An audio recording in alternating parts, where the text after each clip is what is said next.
I grew up in Vegas and basically wanted to, was a big fan of the Star Wars and all those movies, sci-fi, horror movies, all the way from the classics to the new ones. And I just decided that I really wanted to be a part of those movies. Mainly my idea was to direct and be the guy behind them all, but nothing in Vegas. There was nothing there that nobody that knew how to do the actual effects for every time I tried to make my own little short movies. So I kind of had to teach myself how to do the effects part of it. In doing so, I ended up becoming more proficient in that than I ever did in the actual filmmaking process. So it seemed to be an easy way to come out here when I tried to get my foot in the door to use that as my ticket.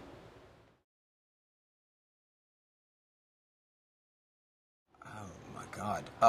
My first job in town was with Makeup Effects Lab, MEL, which still exists today, and it has spawned the talents of many who still run in this industry as far as special effects and makeup and creature design.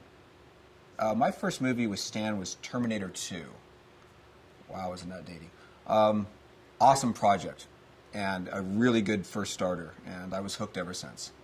Everybody who worked in this industry, no matter at what point, has heard of Stan Winston. I mean, his name was one of the big players, and everybody wanted to work for him. Everyone wanted to be a part of it.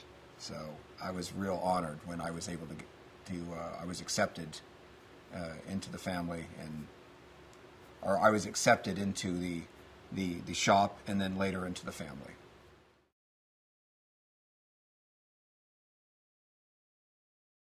Wow. Inspirations for me artistically, growing up, typical as far as designing goes, Frank Frazetta, all those great artists, Bernie Wrightson, and I would have to say that moved on into film work, which obviously Steven Spielberg and all of the movies that were being made at the time. But I have to say, for me, I get more inspired by the artist I work around every single day. And in my future, if I were looking back, I would have to say that they hold the greater inspiration for me.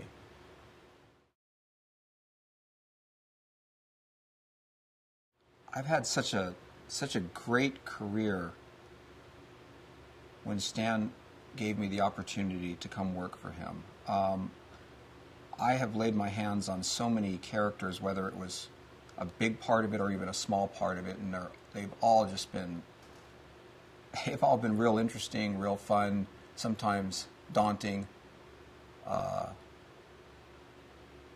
always come out to be a real achievement for me.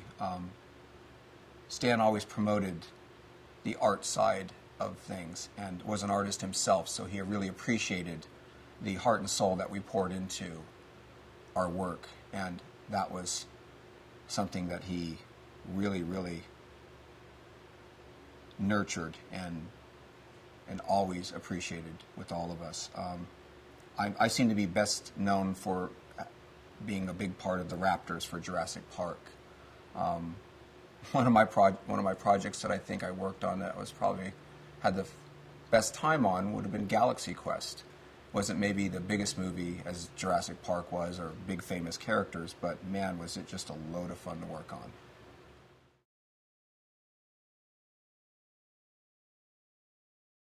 When it comes time for the characters to go to set, there's always a camaraderie of people, because there's so many hands that work on every character. It's never just one person. And when it goes to set, Stan was always trying to get as many of those hands as he could to be able to be there to see the reward of what the fruition of all the work that has been put into making that character and how it actually comes to life in front of a camera. I've been honored many, many times to be one of those people, and it is a real, what's the word I would look for? It's real emotional to see something you've put so much work into and everybody's put into, and to see it come to life in front of the camera, as well as to see the people who are actually there that had no part of it, to see their expressions and to see their faces, and later come up to you and say, wow, had no idea that was going to do that. Incredible. It was just real.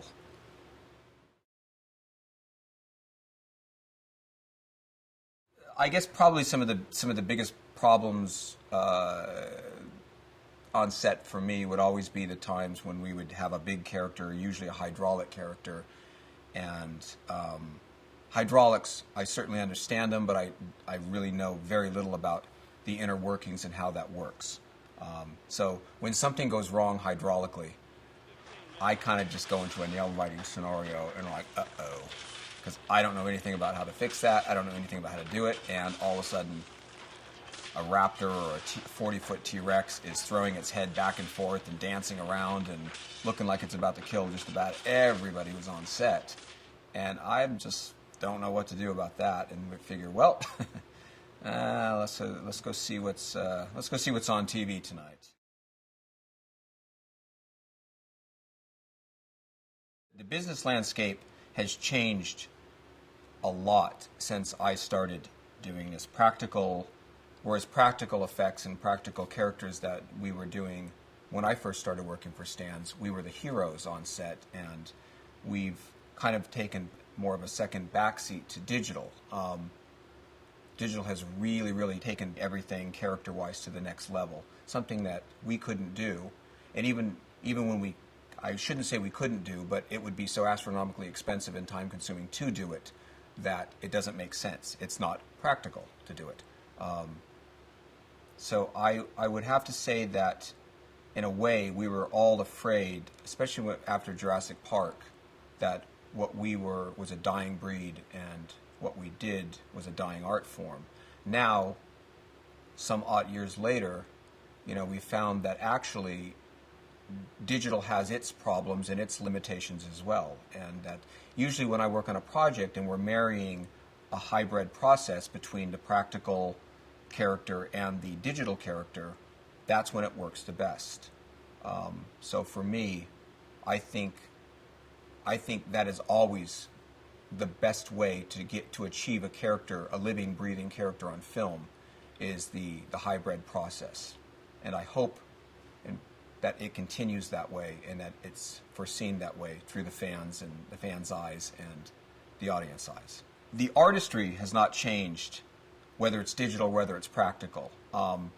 And I see the future and of digital and how far it can be taken, and there's just no limitations to it, to be honest. I personally have a romance to the actual physical art of sculpting and putting my hands on the clay and actually making it and designing in that process. So for those who have that same sort of romance, I think it would be worthy of learning both processes and follow your heart, because you're never going to be happy if you're just doing it and your heart's not in it.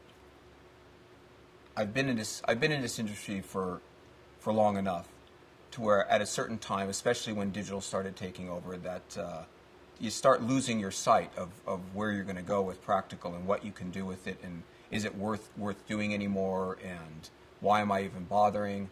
And I had one of my sit-downs with Stan up in his office, my many sit-downs in his office, behind his big desk and his cigars.